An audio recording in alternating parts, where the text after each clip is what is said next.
Because so many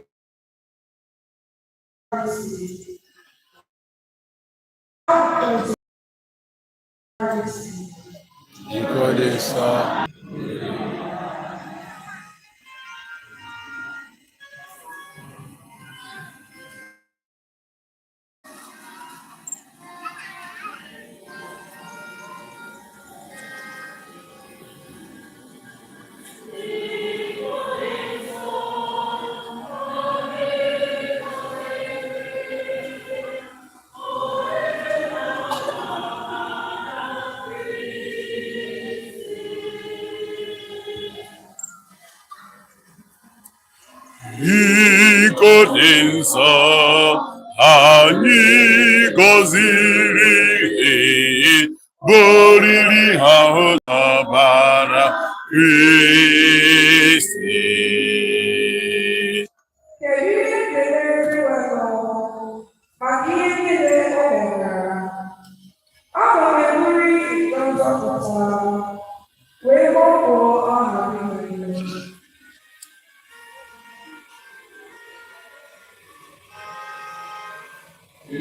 Iko dị nsọ anyị gọziri bụ oriri ahụ n'ọbara Kristi.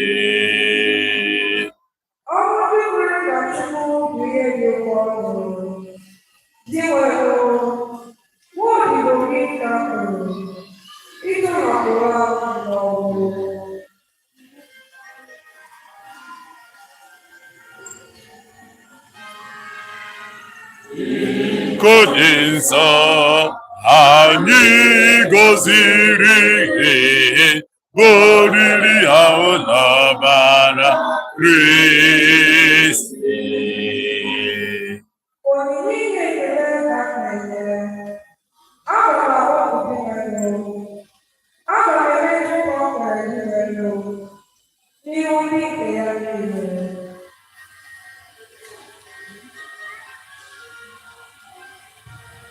Anyị gọziri bụ oriri ahụ n'ọbara Kristi.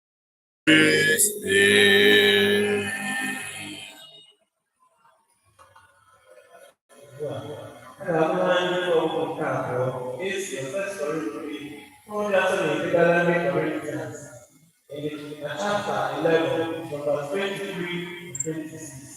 Paul was very happy